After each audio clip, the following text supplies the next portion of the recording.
Ragazzi, 1, 2...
Brilliant criminals at the climax of their most magnificent effort.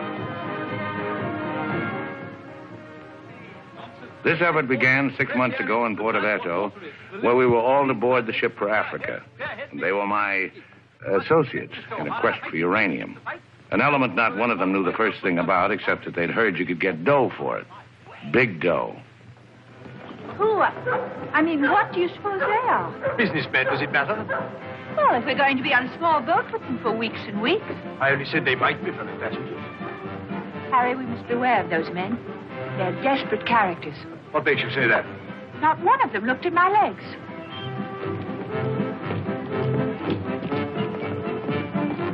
Good morning, Mrs. Janrother. Good morning, Billy Boy. Care to join us in a stroll? Turn up the liver, sweat out the toxins, help nature to help you? Wouldn't dream of it. Really, Billy, you mustn't be so offhand with Mr. Peterson. If I were to treat him with more than common politeness, he'd misunderstand and try to push me around. Mr. Peterson is a bully. Billy, huh? Did you see this? That man in London has been killed. What man? Paul Van Meer, high-ranking official in the colonial office, was stabbed to death early this morning by an unknown assailant outside a club in Soho. This is the third crime of violence to occur in that vicinity within the past month. What is it, Billy?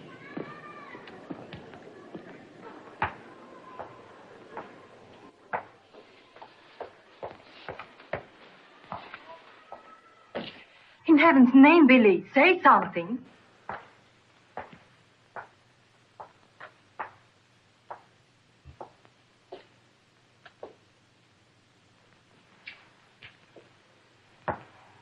You understand, of course, that Peterson arranged this. It seems there's been a lot of violence around there lately. Well, don't pretend to be a fool. But look, Billy, this happened early Tuesday morning. We'd all left London well before that. What about Jack Ross? What about the galloping major? But I thought he only stayed behind to get that phone call from Mombasa.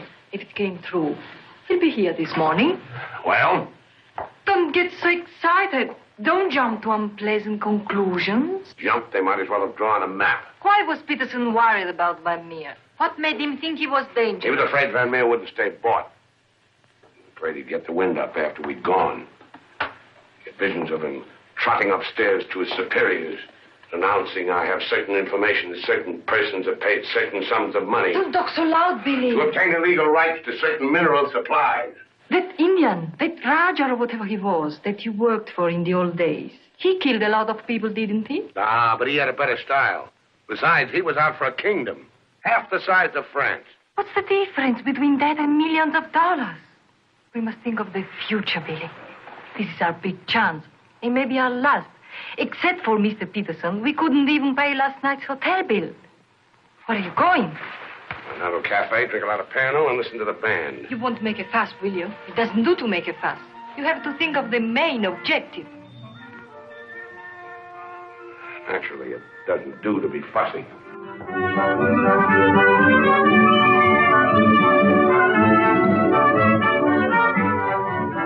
It's your move, Gwendolyn. Glasses.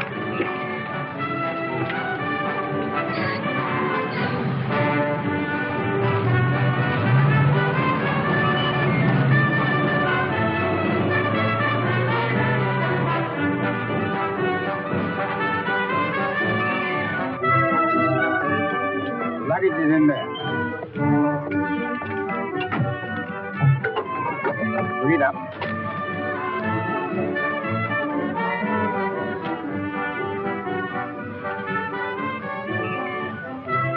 Harry, look, the desperados. Not quite in our contract, Billy. Hard liquor before noon. I'm celebrating. Celebrating what? The safe arrival of the Major. He came galloping in a minute ago looking tired but satisfied. I take it his mission was accomplished? Yes, well, it's getting on for lunchtime, gentlemen. I'll see you later, Billy. Your move, Gwendolyn. Gwendolyn, it's your move. Oh. Check. Glass. Are you sailing on the Niagara? Africa bound. So are we. Oh, my name is Chelm. This is my wife. How do you do? My name's Dan Roberts. How do you do? Are your friends sailing too? The whole kit and caboodle.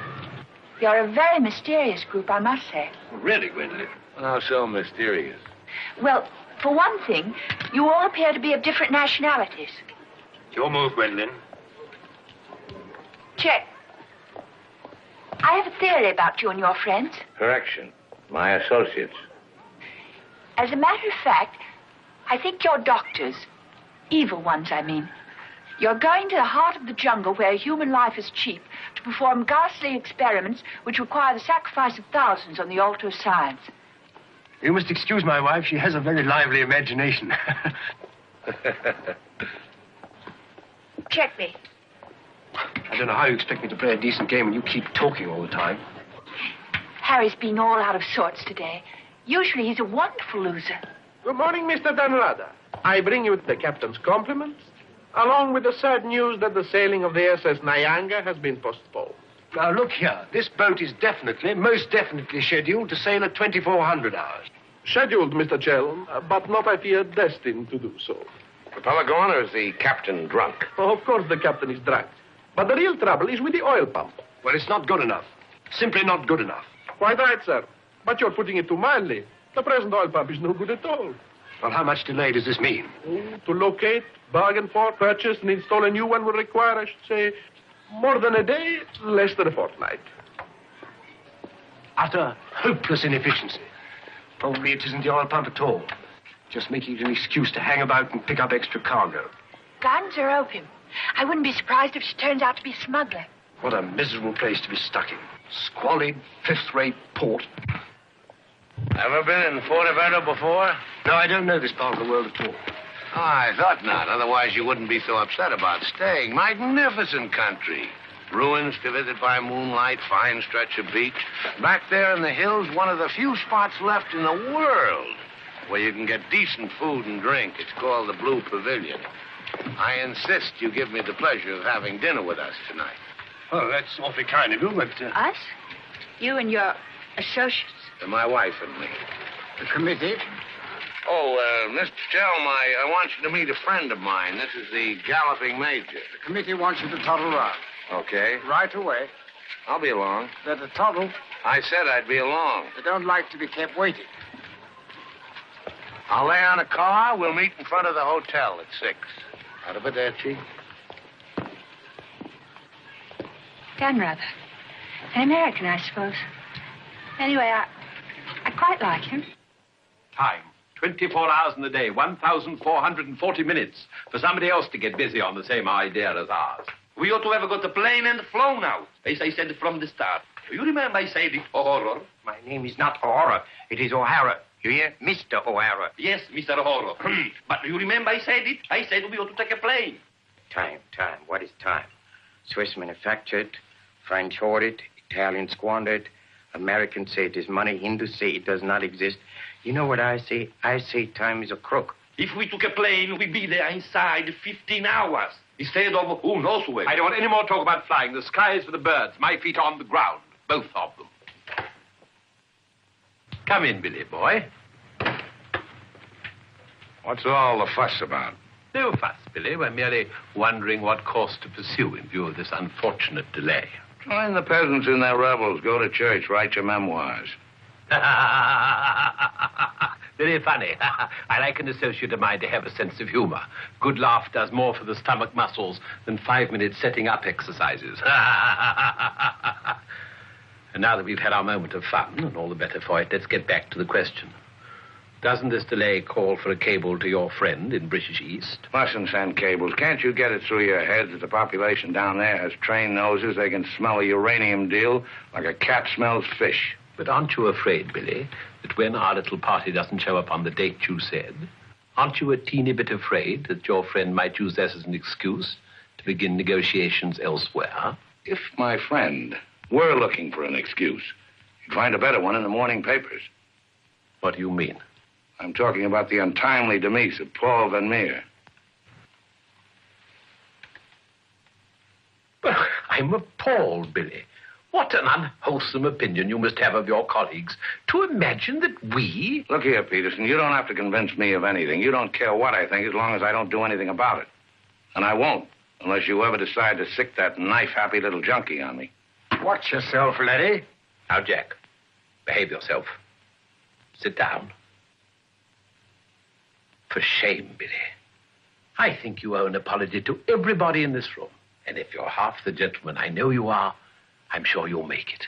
As I was saying, Peterson, you've nothing to worry about. My friend won't pull out unless I tell him to. For purely venal reasons, that's the last thing I have in mind. Jack, give Billy a light.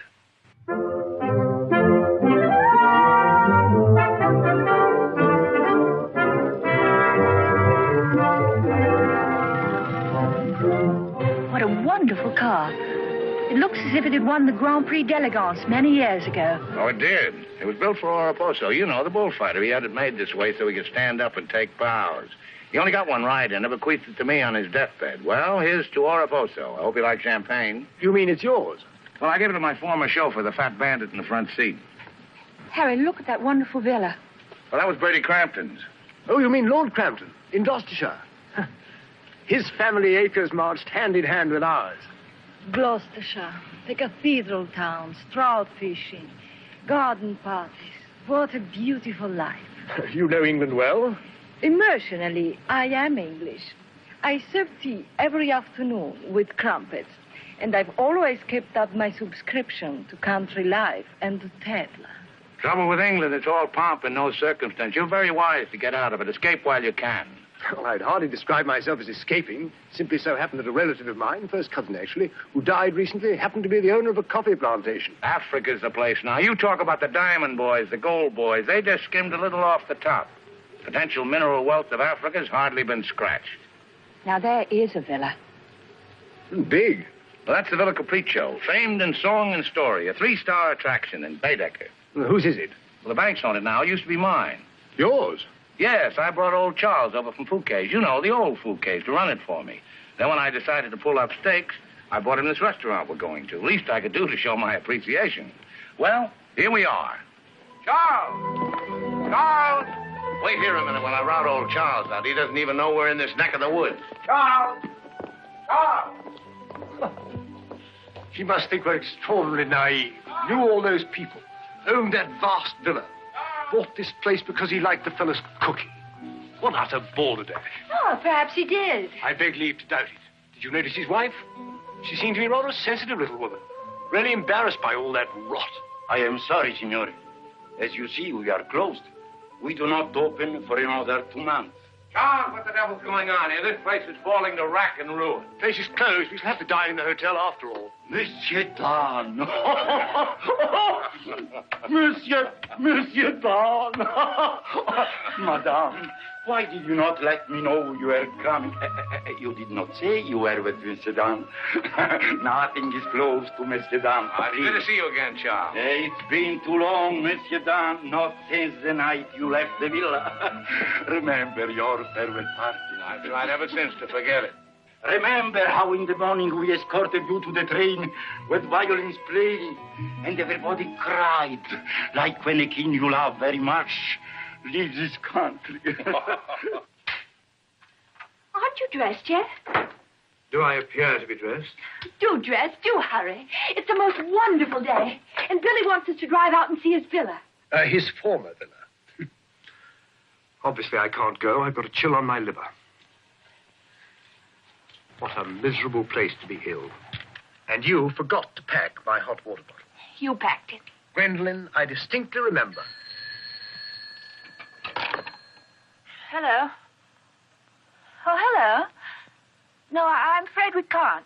Harry has this wretched chill. Give me the telephone. Chelm here. Yes. Quite. Absolutely. A hot water bottle. That's very, very good of you, old boy.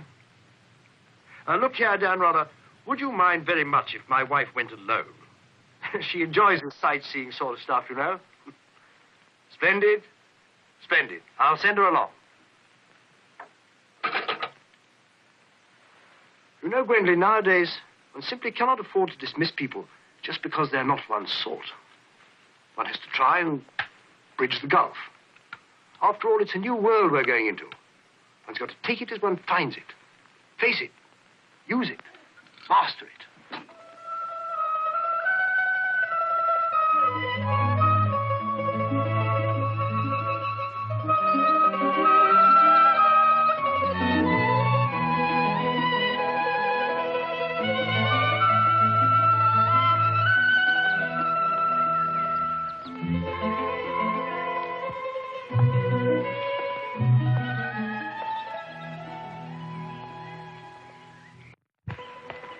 You know, I've seen Americans on the street and in the cinema, of course, but I've never talked to one before. Are you a typical American? I think it's important that I should know. Why important? There are two good reasons for falling in love.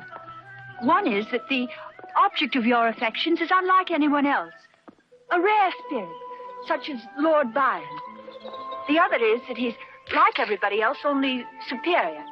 Harry, for instance, is the very best of a type. Well, as you must know, I'm a typical rare spirit. How long did you live here? Oh, the longest I've ever lived anywhere is 2 years. Well, when you were a child. Didn't you ever have a mother and a father? And a house and a street and a town? No, I was an orphan until I was 20, and then a rich and beautiful lady adopted me.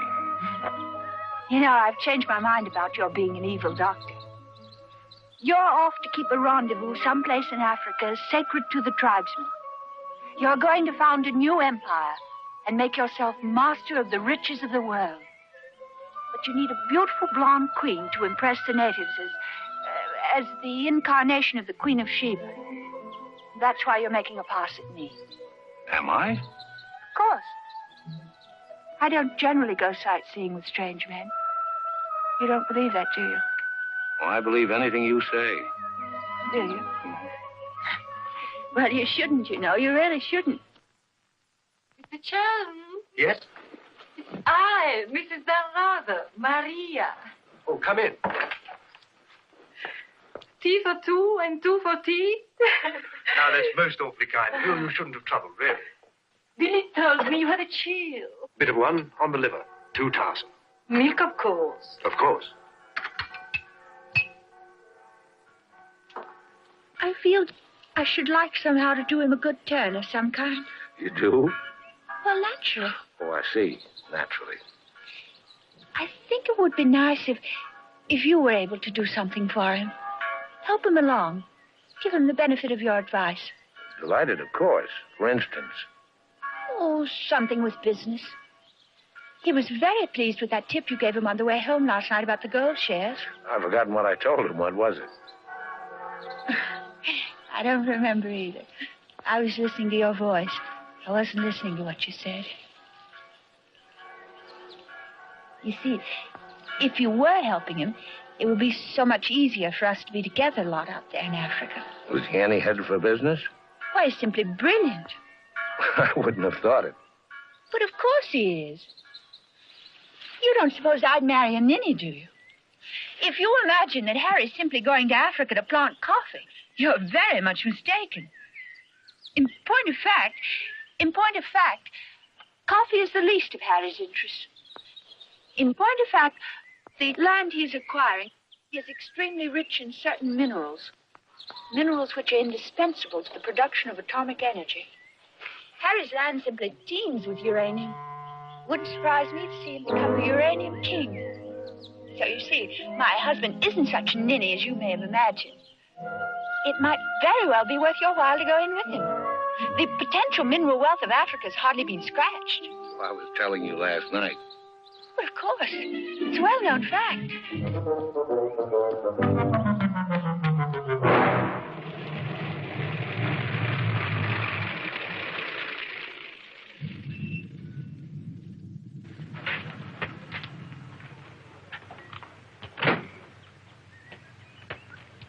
Billy boy. Had a happy day? Very. I'm so glad. What an attractive woman Mrs. Chelm is. Is that what you called me over to tell me? Who are the Chelms? They're English going out to British East. They have a coffee plantation. Any money in coffee? No, but there's a type of Englishman goes off to coffee plantations without caring whether there's any money in it or not. Relatives leave them coffee plantations and they go out to them. But why this sudden interest in the Chelm? I'd just like to know who's making friends with my friends. Well, now you know.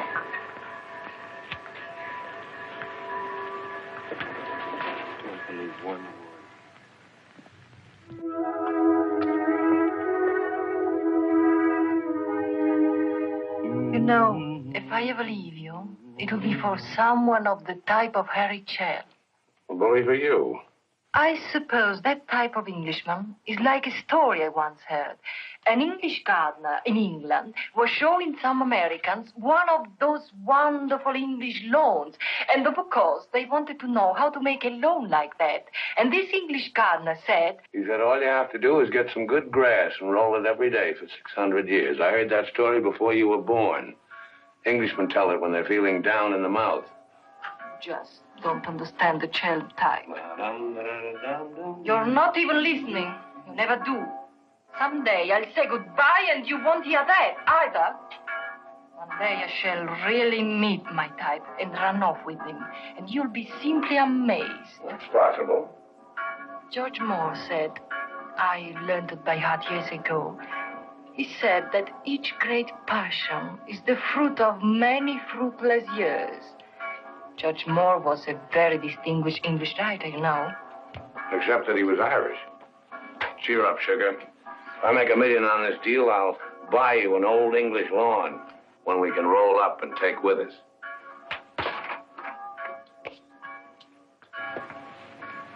Billy, good morning. What's our wide-eyed Irish leprechaun doing outside my door? Why do you always make jokes about my name, huh? In Chile, the name of O'Hara is a tip-top name. Many Germans in Chile have become to be called O'Hara. Good morning, Mr. O'Hara. Madame, my respects. Perhaps Mr. O'Hara would like something to drink? Yes, maybe perhaps a little whiskey, huh? Very weak, please. What's this visit in honor of? Oh, just wanted to have a little talk with you. Okay, but make it fast. Fast? I give you my word, Billy. I give you my word. I feel to you like an older brother. Oh, it's not so much the difference of age. It's probably, yes, the reason is because I come from a culture which is so much older than yours in my country. A child 6 years old is older in his heart than you'll be at 60. It smokes, it drinks, it philosophizes. At this rate, I'll be 60 before you get to the point. The point is that Peterson, Ravello, and myself, we are the principals in this case. We are in with the money. We cannot switch around and turn, but an agent, easy to imagine that he could conceivably doesn't feel himself quite as irrevocably committed as Peterson or... We're fellow passengers, I believe. Not quite yet, would you say? Too sadly true. By any chance, you don't happen to have seen your Mr. Danrother about? I don't think Billy's up yet. Not 11. He's rather a late riser. But he said it. Well, anyway. I shouldn't put too much stock on what Billy says, particularly when he's had a few drinks. It's not that he means to break his word, he just forgets that he's given it. Charm and dependability so seldom go in one package. There are exceptions, of course. Your husband, I imagine, from his manner and behavior, is one. Oh, yes, very. Well, quite, I mean. I'm so looking forward to meeting your husband and having a chat about Africa. By all means. I understand he's in coffee? You make it sound like a total immersion. Part of Africa we're going, though, is due for some pretty important changes. In my opinion, things will be booming out there before you can say Jack Robinson.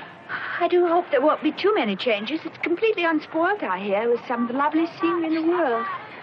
I can't imagine anything more lovely in the way of scenery than to have a few acres of gold and diamonds cropping up on a piece of land I bought for a song.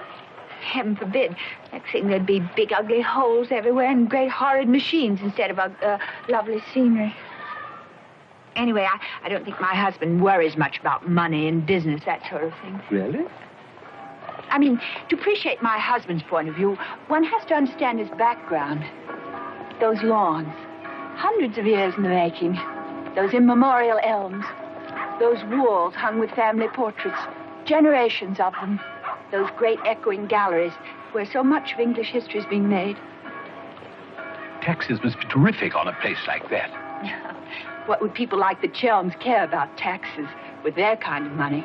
I mean, when a family's been a power in the city of London for so long, one of the great financial families. Power in the city? You mean...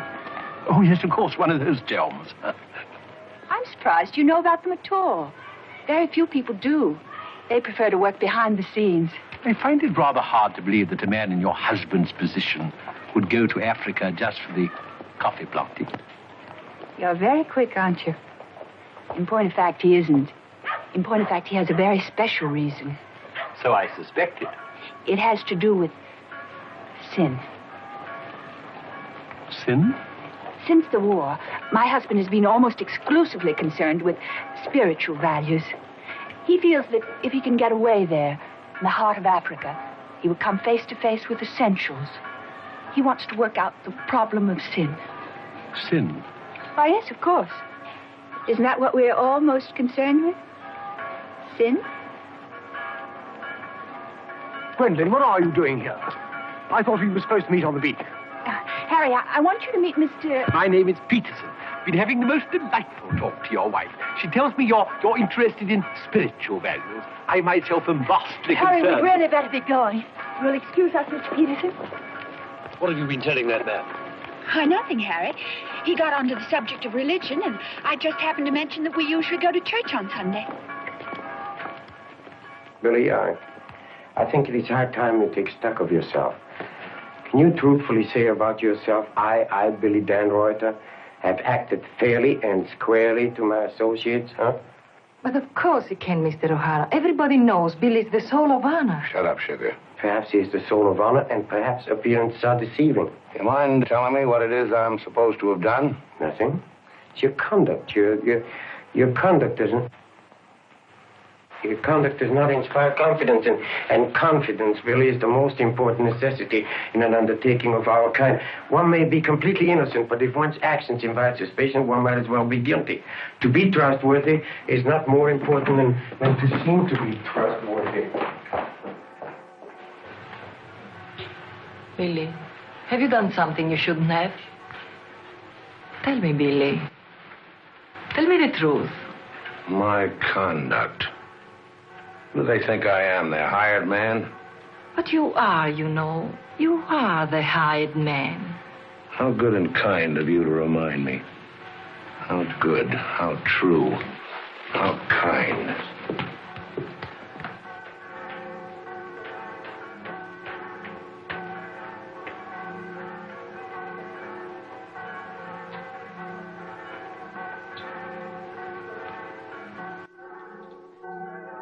Oh, I say, dear, rather good to see you. How about a drink? Well, Oh, come on, my dear fellow. Let me buy you a drink. Oh, Gwendolyn, don't forget to send one to Aunt Beatrice. Can't understand it. Gwendolyn distinctly said she'd join me on the beach. Then I come back and find her sitting there in that cafe. Extraordinary creatures, women. Well, let's drink to them. Pano. Scotch. Come on, you tiny little wreck, have a drink. We're drinking to women.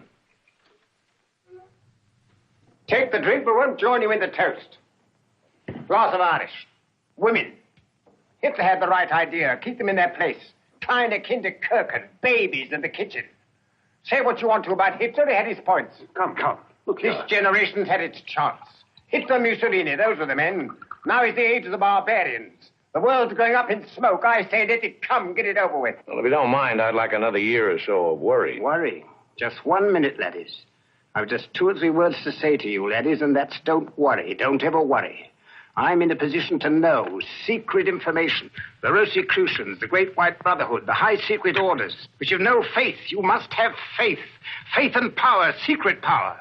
Men who guard the trust from the deepest inside of the whatchamacallit. Mystic rulers, all one club, chained together by one purpose, one idea. Mankind's champions. Follow me, Billy? Oh, why, of course. This generation's had its chance. Hitler, Mussolini. I can't stand here and permit you... Are you interrupting me? Relax, Jack. Have another drink. I simply want to state that things don't happen to be what certain people imagine. An officer may find himself strapped for money, and he may undertake certain things which in other circumstances, no. Absolutely no. Absolutely. Absolutely no. In the old days, I should have simply told people of your ilk to buy their own drinks. Poor old Jack. I'll teach you. I'll teach you to insult an ex-officer of the Indian Army. Well, are you yellow? The bar. You're Major Ross? Right. Ross here. Right. Right again. Come along, the committee. Save for the bell. I've never heard such rot in my life. Sin. Oh, sin. All I could do was to keep a straight face. No, I'm certain of it now. These are 2 very clever and dangerous antagonists. Sit here and help me close. But how could they possibly know what we're up to? Great interests like the Chelms have ways and means. Yes, and I'm convinced they're out to get us even before we get started. We must get ahead of them. Time has entered the picture in a new way. Never forget the time factor, gentlemen. It always enters the picture in the end. I'm sending a cable to London. I want full information on those Chelm interests. British Africa, too. Check up on his interest there. Every time the plane lands, I'll try and reach you by telephone. Keep me informed of the latest development. Dan Reuter, that lying, swinish, rum-swilling double-crosser. What pleasure it would give. No, you can't at the moment. We need him. Right now, we need that swinish, lying double... Did I hear my name? Rub-a-dub-dub. 3 men in a tub. Tub? Oh. Been a change of plan, Billy boy. You and I are leaving for Africa. How's that? You and I are flying to Africa by the next plane. Oh, what's happened, Peters? Must be something important to get you on a plane. Perfectly simple, Billy boy. The trouble with the oil pump and the general uncertainty about when the Nyanga will sail forces me to sacrifice my personal comfort. I prefer to fly rather than run the risk of arriving too late. Well, there's also such a thing as arriving too early. What do you mean by that? Well, the land doesn't come up for auction for a couple of weeks. My friend can't make his move until then. If we sit around British East all that time, somebody's going to start wondering who we are and ask questions.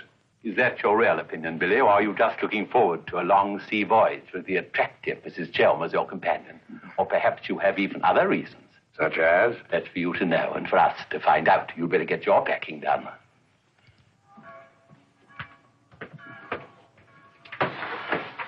Billy?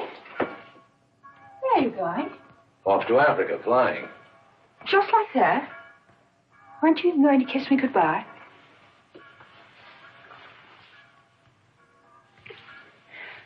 I wish. Don't say it. What? That you wish we'd never met. You'll be coming on the boat, and in Africa we'll get together and... I think I hate you. Letting those revolting men order you about. Don't deny it. I've watched them. They treat you like a servant. They say, hop it, and off you hop. I know what it is. They have a hold on you. Some black secret that could ruin you. What makes you think that? No, know, it happens all the time. My old Spanish nurse told me that half the people in the world would be ruined at once if everyone told what they knew. But couldn't you let them done away with?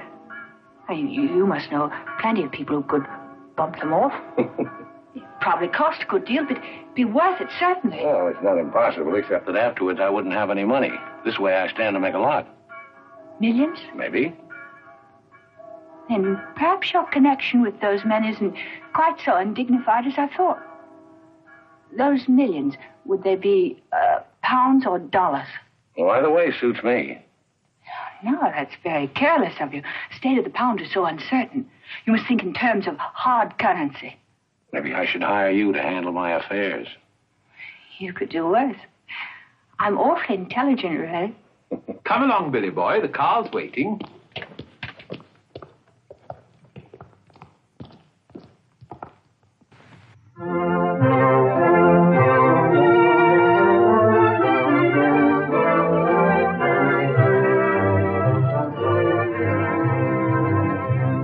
Can't get faster than this, we'll miss the plane.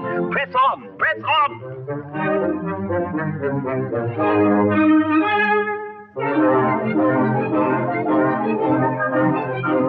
High posting.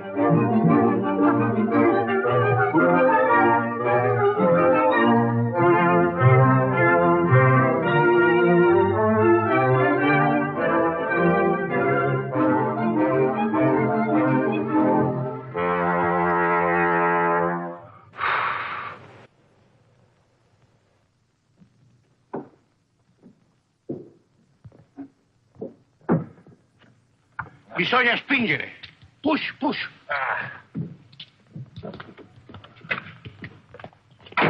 Come on. 1, 2,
My car!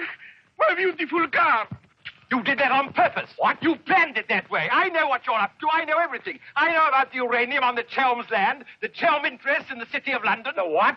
You heard me, the Chelm interest. I take it your information comes from a reliable source. It does, from Mrs. Chelm herself, in fact. Ah, magnificent.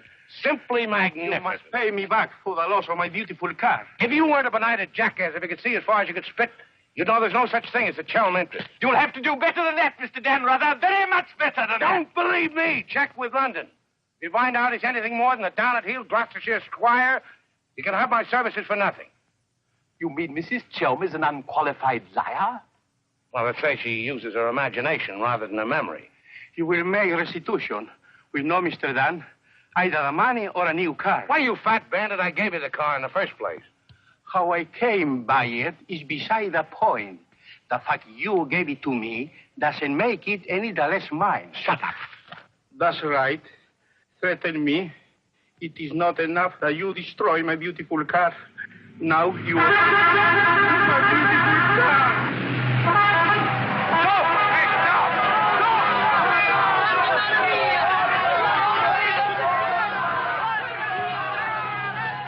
More than anything, I want Billy to make a grand success out there. Well, as you care so much about money, I should have thought you would have left Billy for some rich man. I shouldn't think Billy would mind, really. I mean, neither of you are in love or anything. You are a strange girl. Of course I love Billy. Actually, I adore him. And Billy loves me very, very, very, very much. That's why I trust him with his little unimportant amours. And what does he say about yours? But, darling, all husbands like their wives to seem attractive to other men. Be sure you explain that to Harry. I'm going back to the hotel.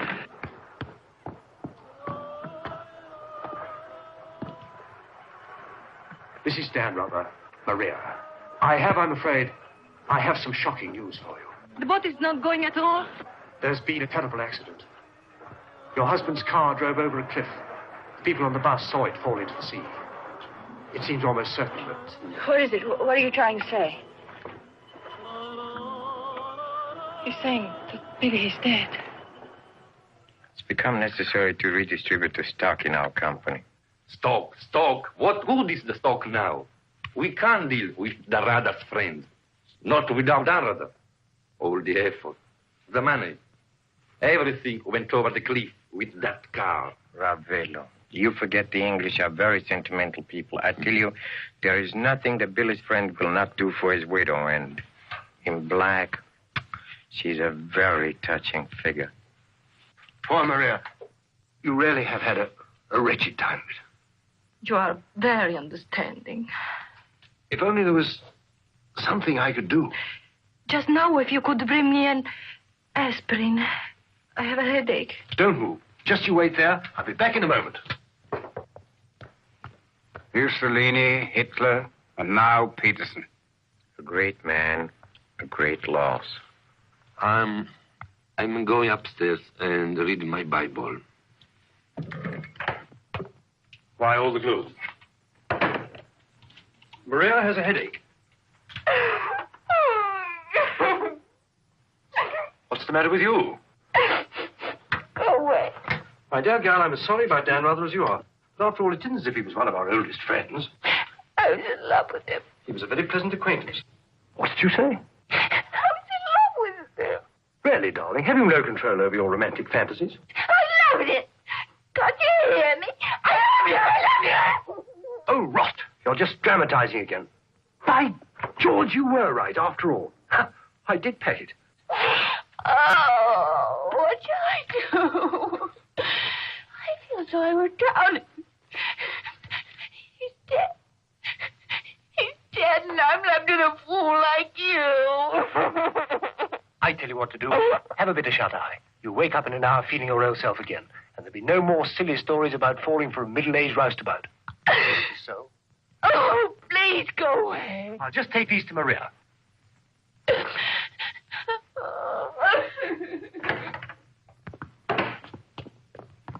Mr. Film, this is very important, for you as well as for myself. Yes, well, get on with it.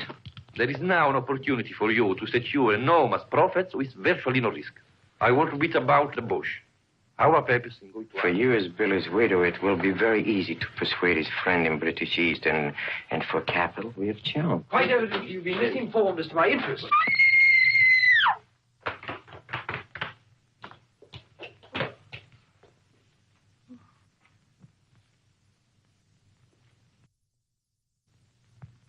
What's the matter with all of you? Somebody dead? Car. It went over a cliff. We thought you'd both been killed. Dan, rather, I'm delighted to see you're alive, but your wife is in a fainting condition. You mean you're not dead at all? Obviously, I'm not dead. I knew you weren't dead. I knew it. I counted 13 backwards 13 times. My old Spanish nurse said if you did that, a miracle would happen. And you see, it has.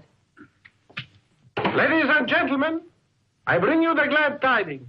The captain is sober, and the SS Nyanga will sail at midnight.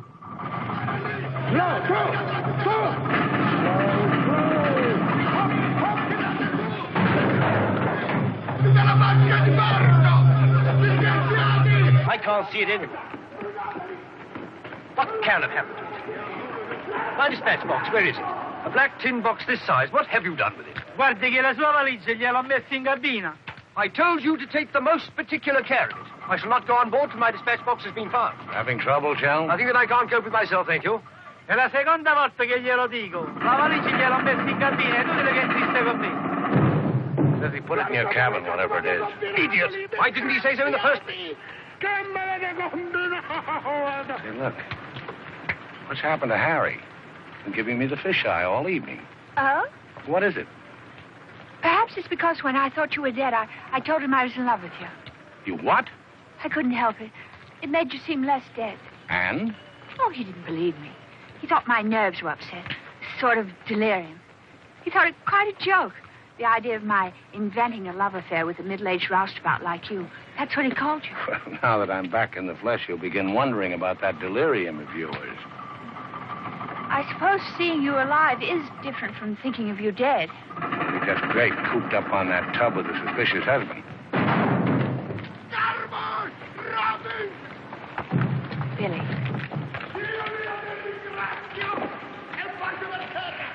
Let's not go. What do you mean? I'm asking you to run away with me. Now. What about the millions in hard currency? What's happened to you? I thought you were my shrewd little manager. I've changed my point of view.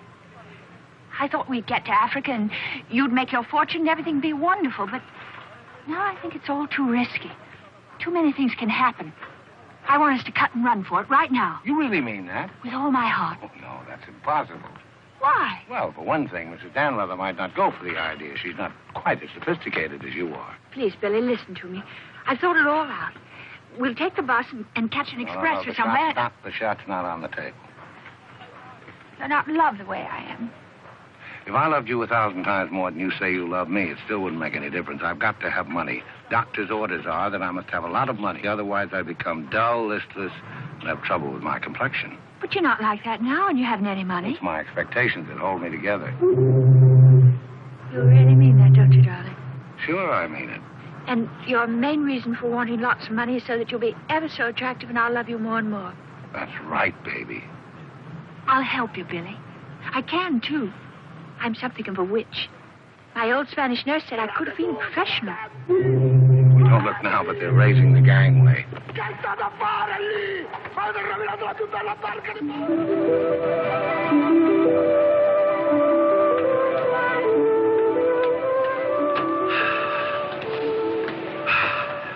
The air, ozone. What a pity we can't bottle it, gentlemen. What a fortune we'd make.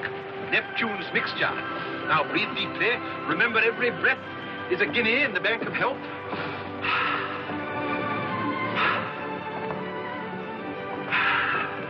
Good morning, Chell. Why, that's good. Very good indeed. I didn't know you were an artist, Mrs. Danleather. I'd hardly call myself that. I only dabble. The nose is not enough long. The ears are too small. Only has one eye. Now, come along, gentlemen. We must stop talking.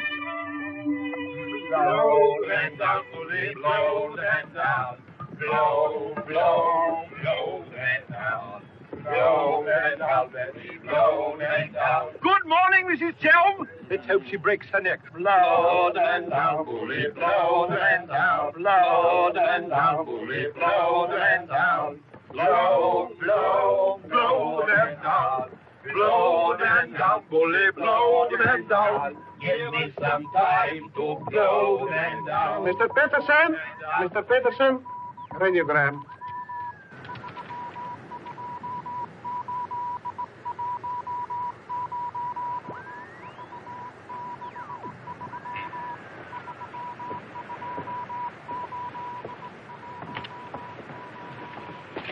No Chalmers State, Gloucestershire, stop. No Linda Gentry, Chalmers. What do you make of that? He's not a Gloucestershire squire. Like Billy said. Just that I was beginning to take Billy at his face value. But if he's not what Billy said, then what is he? We are at sea again, gentlemen, in more ways than one. Mystery, more mystery. Billy is a liar. Heaven only knows what Chelm is. CID, maybe. You borrowed my thought. What to do? What to do? The time has come for direct action. You remember last night when we came on board?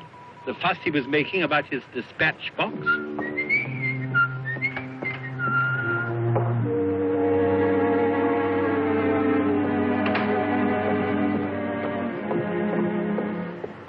I love colors. Working with them is an endless puzzle. Your face, for instance. 10 minutes ago, it was all brown and pink. Now the light is changed and is chalky white. What? Tinged with green. Green? It must be getting rough. Just a little. Don't break the pose. I don't feel very well. I think I'll go below and take a pill.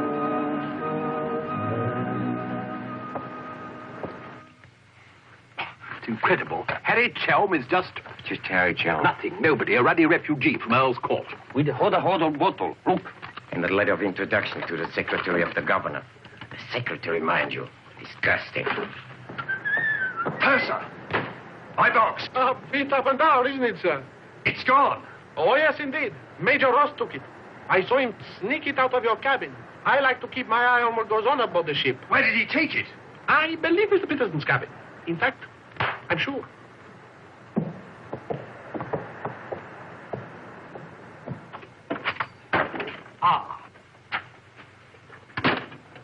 And now may I ask what explanation you have to offer? He forgot his hot water bottle.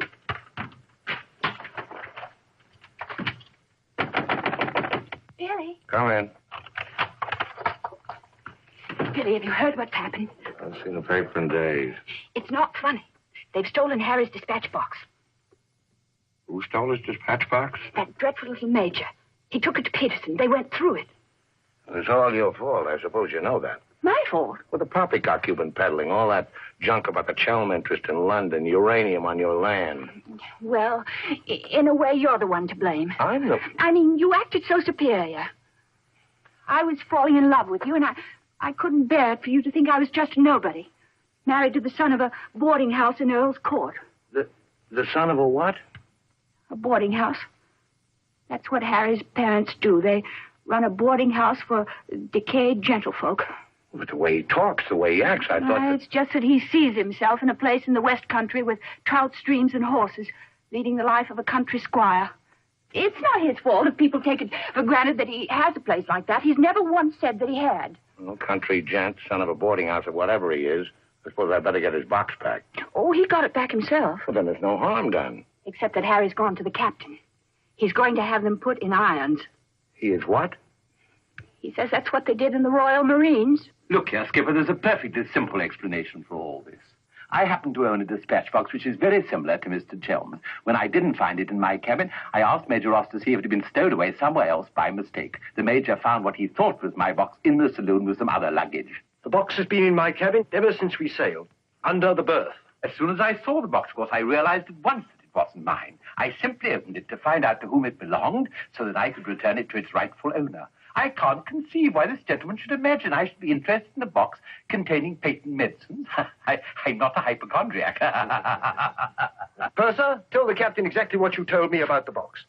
Why, sir, you asked me whether I'd seen it, and I said it might be the one I'd seen being carried along the passage by Major Ross. You distinctly told me that you'd seen it being taken from my cabin. Oh, you must have misunderstood. You were rather ill at the time, if you remember, sir. That's all, Purser. He's been bribed. He's in league with these criminals. Just a case of a misunderstanding. That's how I look at it. Now, what about a little cognac? To wash away any ill feeling. I don't care for a drink. And let me assure you that this matter is far from settled. While rifling through my personal effects, I feel certain that you must have noticed I had a letter of introduction to the secretary of the governor. I suspect he'll be much more interested in what I have to say than this gin-soaked so-called ship's captain. You mind your tongue! Any more entails? You're the one I put in irons. As far as I'm concerned, this is a close incident. You got your box back. Why don't you forget the whole thing? What possible interest do you expect the Colonial Office to take in? On the contrary, I expect them to show considerable interest in a gang of crooks who are trying to swindle the country out of vast uranium deposits.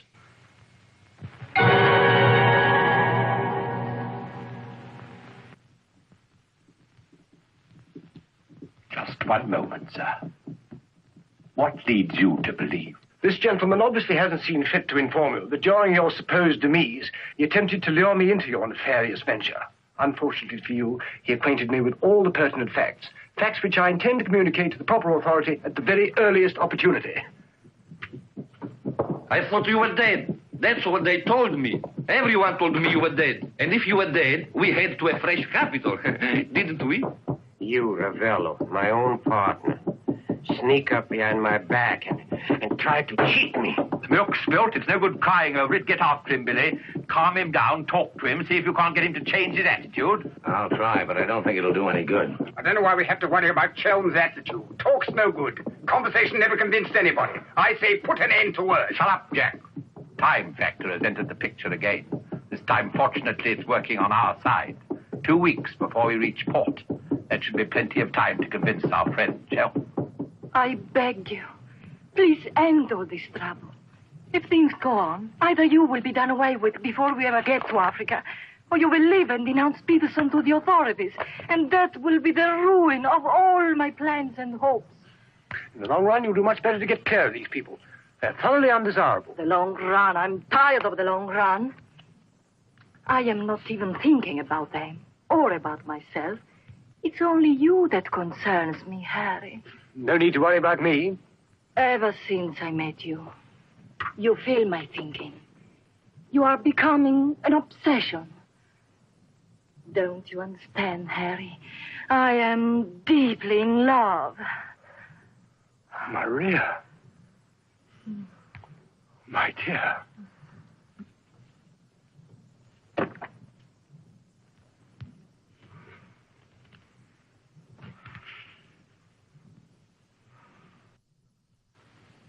Only you could make a woman feel like this. All I want is to be in your arms, now and always. You forget I'm going to be done away with. Oh, no. It will be easy to arrange. What you must do is this. You will write me a letter. A love letter. You will tell me that you cannot denounce Peterson, because then I will suffer too. Because you love me so much, you cannot bear to hurt me. Such a letter they will believe if I show it to them. My dear girl, you must see that this is quite out of the question. I don't propose to make compromises. Not compromises, Harry, darling. But you can see, if you cause trouble, the whole of our plans, my plans, you would not want to make the innocent suffer. It would be much better if you don't interfere, Maria. I must handle this as I see fit. Then you intend to go ahead with this business, tell stories and ruin everything?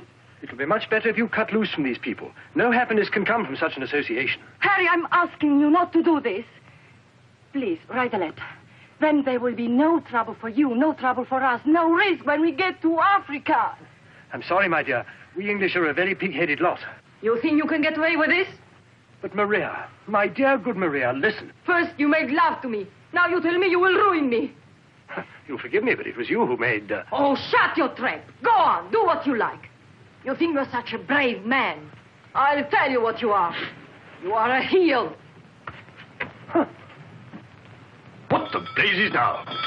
What's happening? What's going on here? The oil pump's on the blink. The electricity's failed. Shut up, Ollie. A ship lying in darkness this way, we might well be rammed at any minute. I'll tend to this myself. Which way is the engine room? The passengers are not... I'm sure your chief engineer will welcome the advice of an ex-officer of the Royal Marines.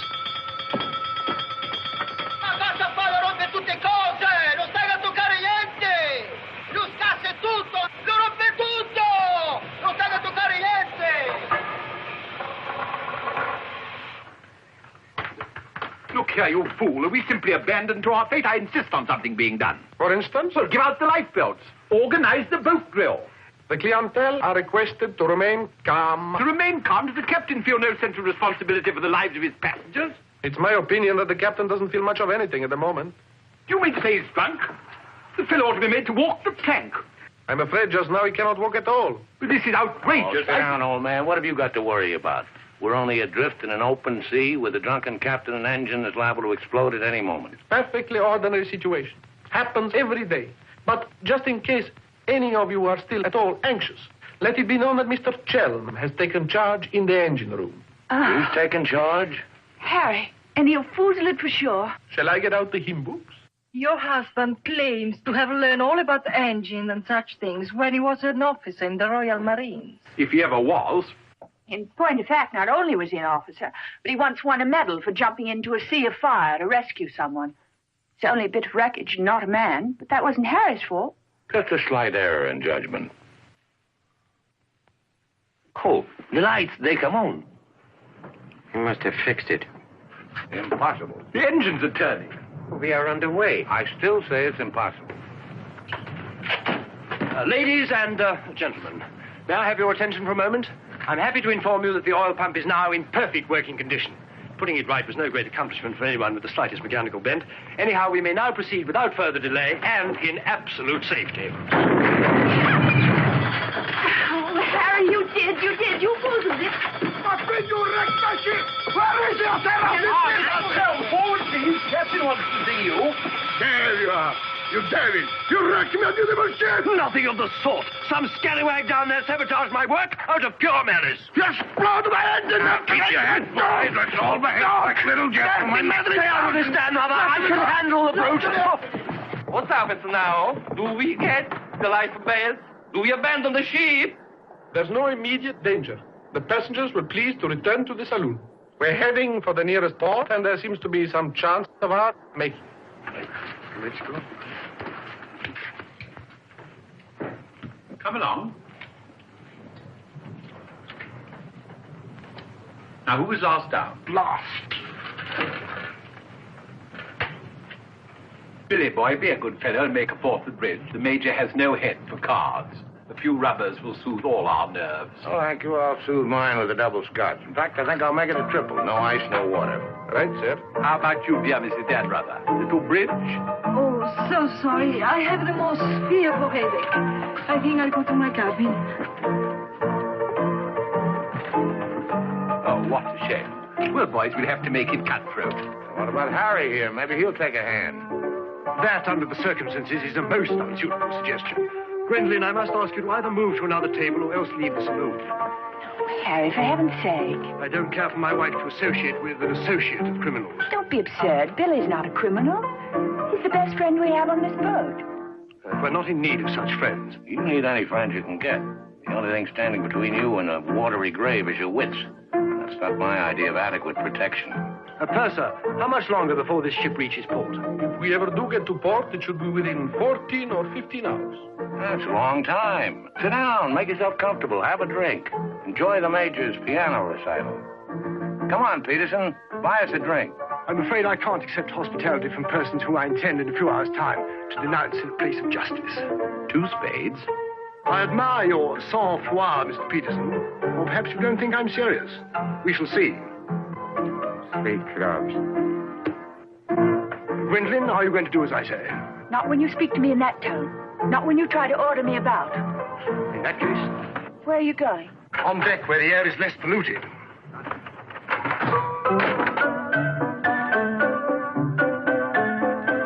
Sir, 4 tonics? I think you'd better go after Harry. Why should I? If he's going to be so childish and unreasonable. Take my advice, go to him, stay with him. I suppose you think we should keep up appearances. The loyal wife at her husband's side. No, Billy. I'm experiencing something that is rare and beautiful. Thou shalt not deny it, either by word or by deed. I love you. Let the whole world know it. I love you, I love you. Yeah, well, keeping up appearances isn't exactly what I meant. Then why do you want to send me tagging after Harry? He's being such a deadly bore tonight. Deadly, but not dead, not yet. What do you mean? They killed one man just because they thought he might try to get in their way. Now, handsome Harry here is certain to blow the whole thing wide open. They killed a man? Really? Who? Just a man.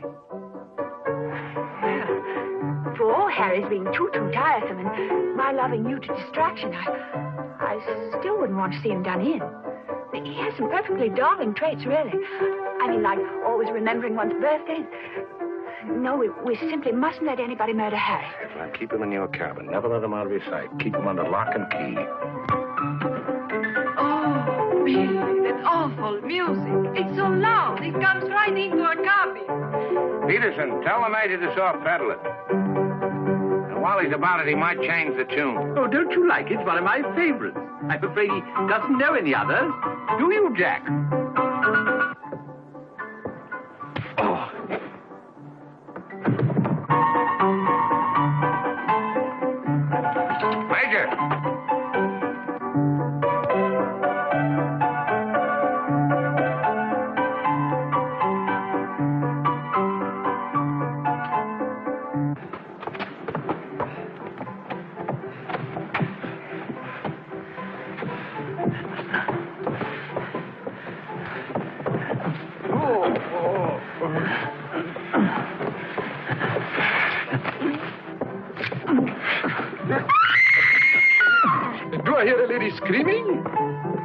one down. Captain! Captain!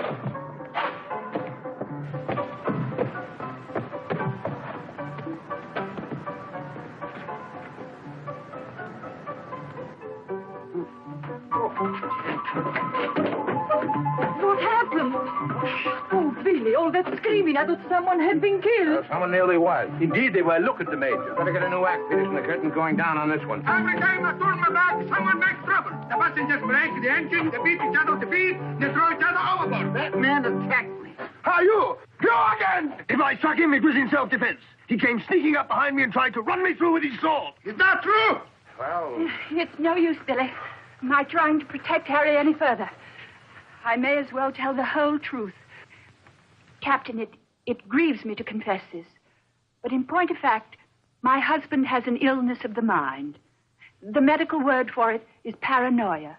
On occasion, he displays homicidal tendencies. The psychiatrists say it's because he believes people are plotting against him. And so he strikes back and tries to kill them. Gwendolen, for heaven's sake, woman, what's the meaning of this treachery? Believe it or not, Harry, I'm doing it for your own good. He knows. He saved my life. You tell the truth. I wouldn't contradict the lady. You wrecked my ship. You tried to kill the passengers. But I never stayed on the ship. That's why you against me. Let me go. I'll kill a lot of you. I warn you, Captain. When I kill you... Poor Harry. It's awfully sad. We've tried everything to cure him. Take your hooligans. How dare you lay hands on me? You hooligans. I'll have you put in irons. You'll be the ones in irons. Good, good. We'll have no trouble from you. Scum! Mongrels! I'll bring you to book. Every one of you. Every man jack of you. After all, it was the only solution. Harry's safely locked in his cabin, where those beastly men can't do him any harm. On the other hand, he can't say or do anything now to interfere with your making that fortune in Africa. I mean, the authorities would hardly listen to the ravings of a lunatic, would they? Well, they won't even let him off the boat. Well, in that case, he'll just have to stay shut up for a few weeks. It's a bit hard on the old boy, don't you think? Yes, but after you've amassed all those African millions, we'll make it up to him. We'll buy him a country place in Gloucestershire with some rough shooting and a trout stream like he's always wanted. Maria will marry him, perhaps. She seems to have a very real feeling for English country life. And everybody lives happily ever after. Especially us, Billy. There's to abandon ship. What's going on? I believe, sir, that we're sinking. What? Station, everybody. Lower your life, we're sinking. Harry! Harry, open the door! You must! The ship's sinking! Here, get back.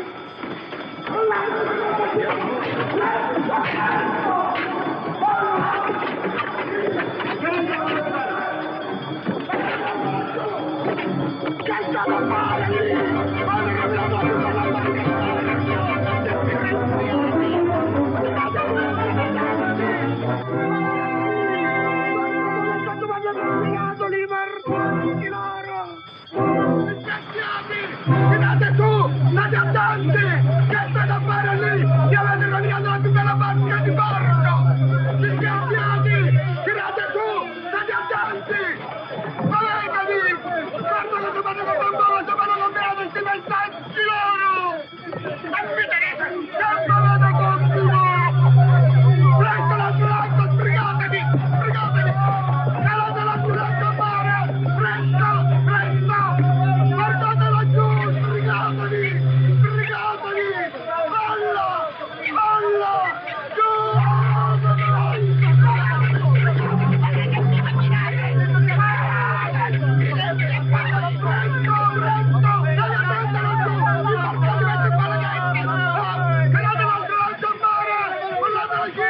We simply can't leave without finding out what's happened to Harry. Maybe we'll run across him out there. He's a strong swimmer, isn't he? Do you really think... I don't say we will, but it's possible. Anything's possible.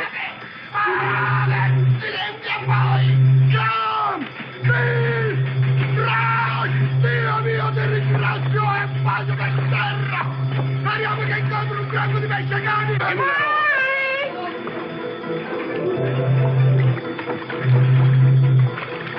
Harry!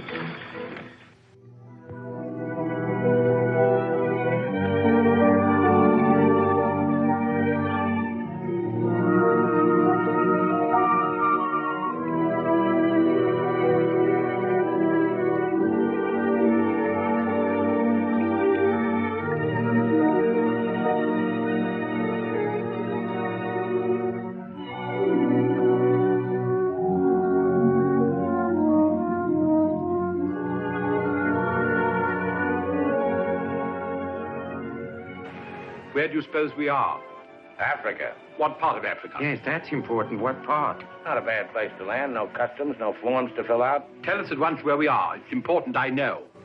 You mean to say there are parts of the Dark Continent where you won't be received like the prodigal son? Olio. What's that? Olio.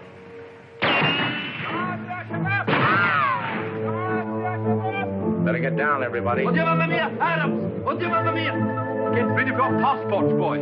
Mrs. Chelm, Billy Boy, my identity must remain a secret.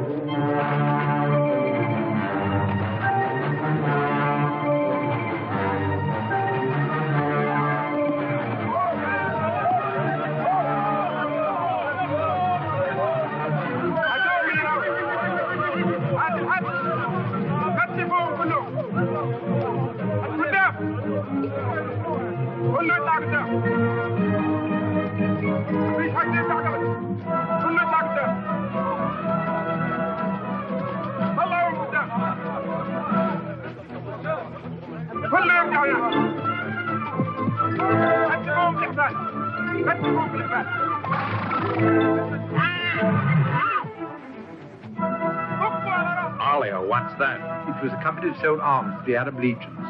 Wait a minute, that rings a bell. Some of the equipment we sold them was defective. Been too long under the water in the Gulf of Leyte. The Arabs claim they lost the war because of rusty guns and dud ammunition. For heaven's sake, be quiet. If you go on like that, I'll see you drawn and quartered.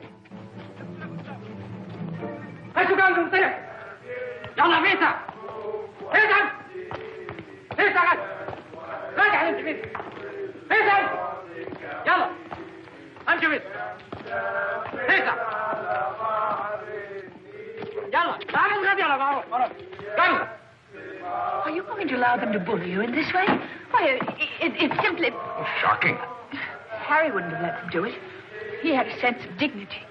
I have a sense of survival. Billy, what is going to happen? Do you think they will torture us? Just let them try it.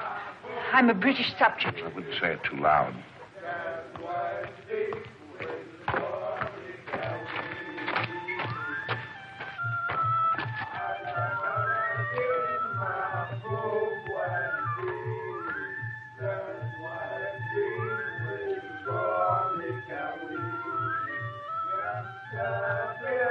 We shipwreck. Big boat, go down. Bottom ocean. We take little boat. Row all day, row all night. Savvy? There's only one way to deal with these swine. Walk up to them and kick them in the belly. Show them who's boss right away. We sight land. Your land. Praise Allah. Come ashore. Suddenly, boom, boom, boom. No good way to treat shipwrecked people. You will please to hand over your passports.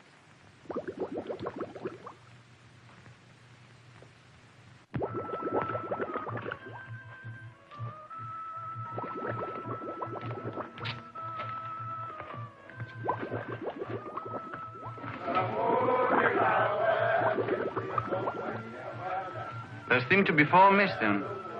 Will those who have not handed over their passports hold up their hands?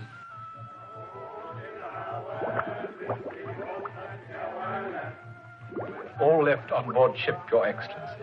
A terrifying experience.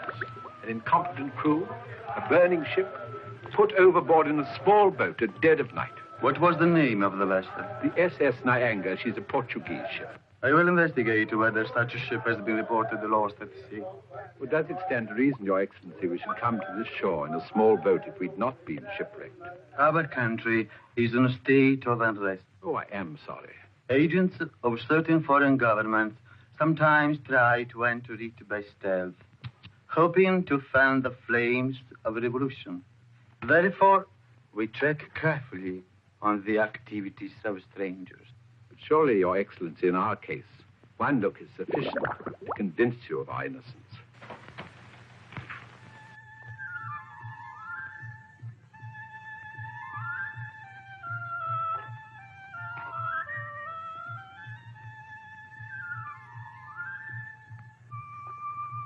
No. One look is not enough.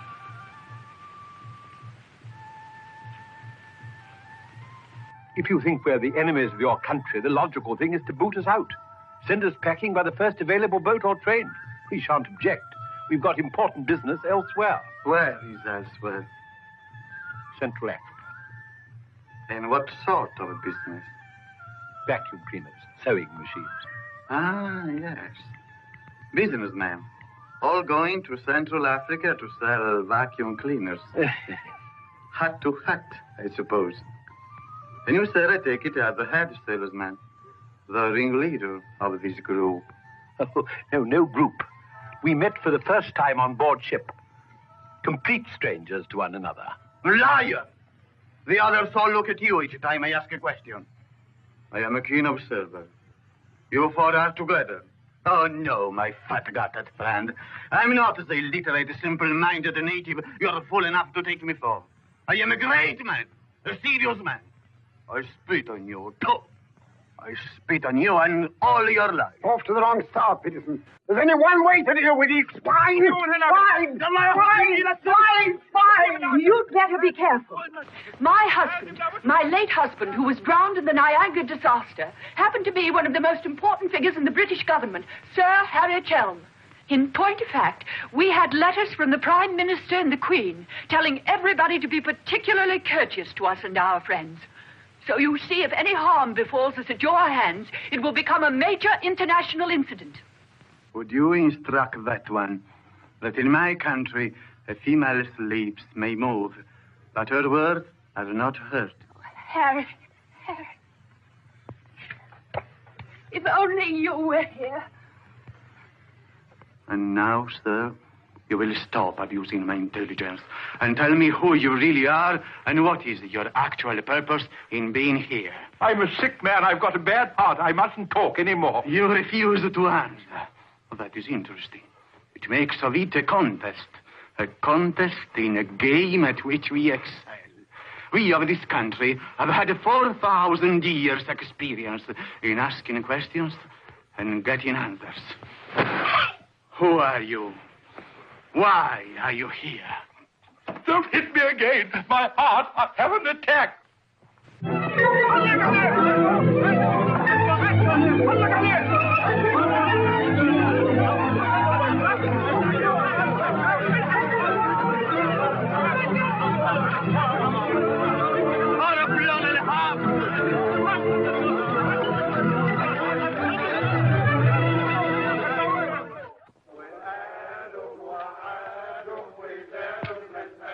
Billy's led a thoroughly decadent life. Must say, I thought he had more backbone than that. Backbone. Either you have it or you haven't. You see the beating I took at the hands of that great ugly brute without even flinching. Billy was crazed with fear before they even laid a finger on him. Tell me more about Rita Hayworth. You really know her very well. Do I know Rita? Do I know her? I'll give you a letter of introduction. She'll fall an immediate victim to your charms. You really think so? Oh, but certainly a man like you, suave, intelligent, darkly handsome. You have everything, Ahmed, except money.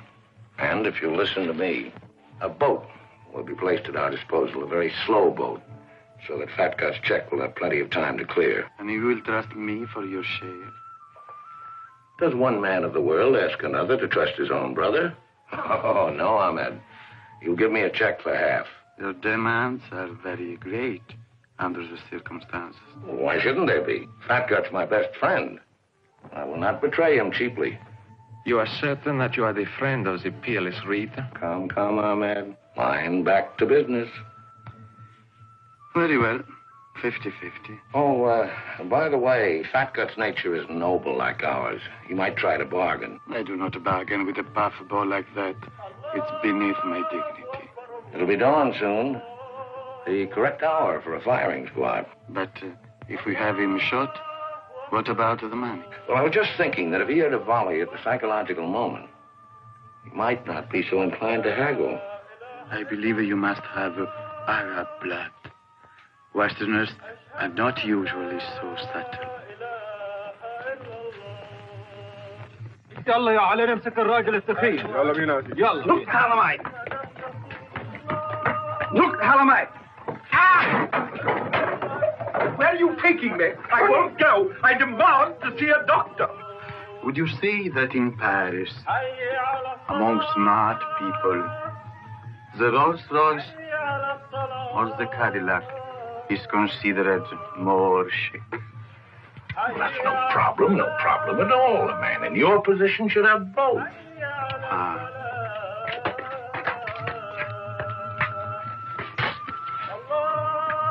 Mr. Dunrather, I believe, would like a word with you. Billy. Sit down, Peterson.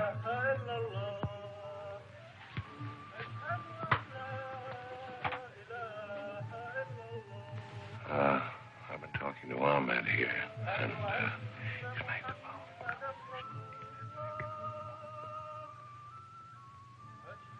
It's blackmail. They can't pay.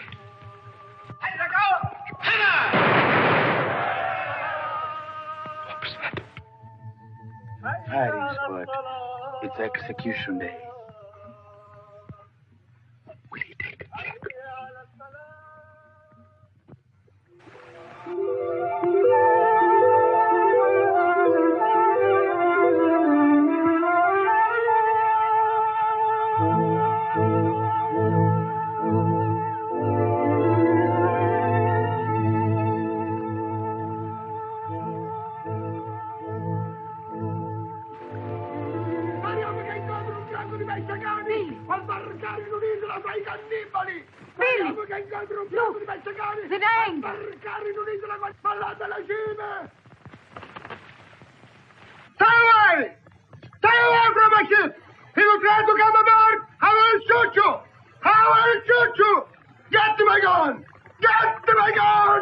Give it to him. Maybe he'll shoot himself.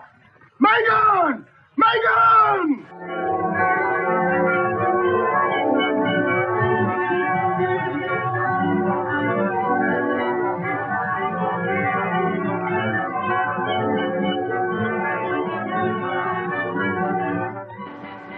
Excuse me. Are you Mr. William Dunrather? That's right. I'd like to ask you a few questions, if I may. Oh, I'm sorry, not now. Forgive me, but it's rather important. Yes, it always is. I was a newspaper man myself once.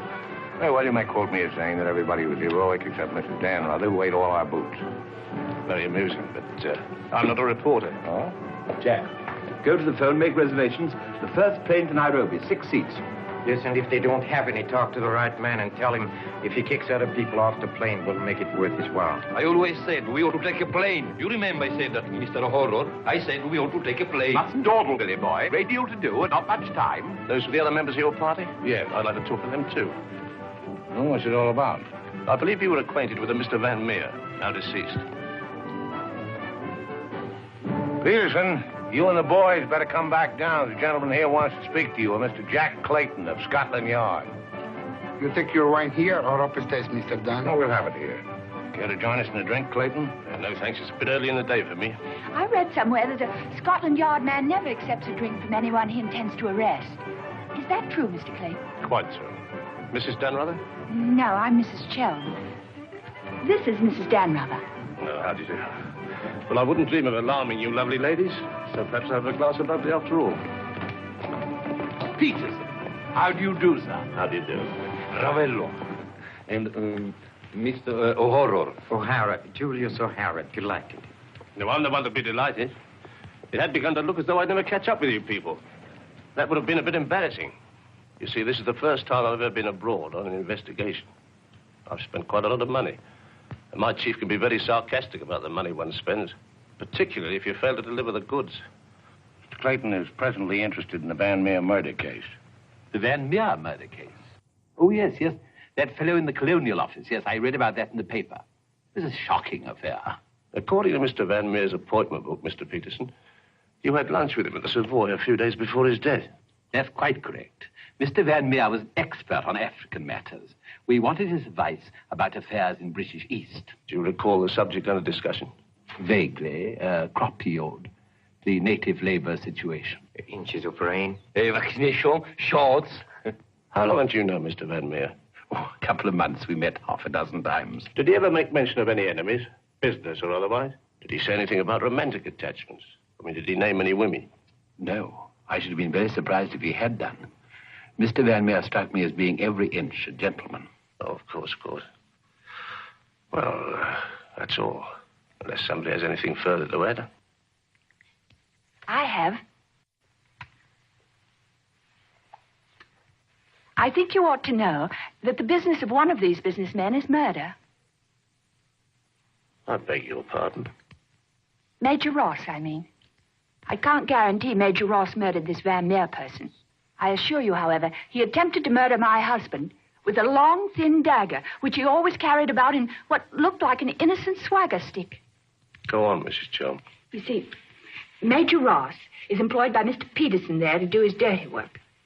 One might say he's a professional killer. My husband found out certain things about Mr. Peterson.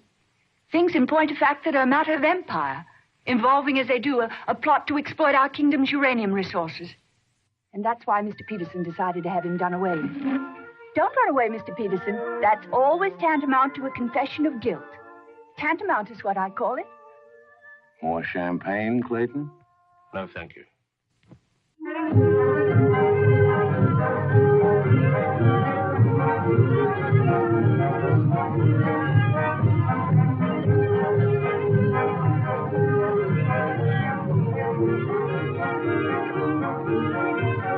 As I said before, very smart fellows indeed.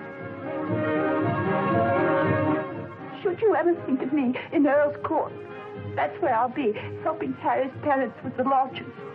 Should you ever think of me, try not to let it be too harshly. You kiss her too, Billy, and tell her she's forgiven. Sure. Goodbye, Billy. Bye.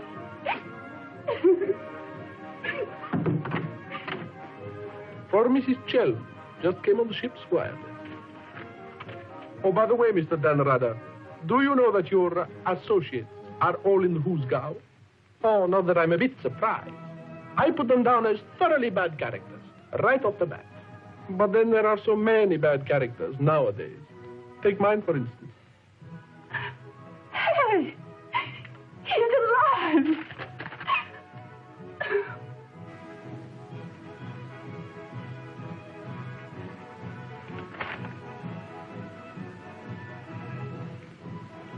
Oh.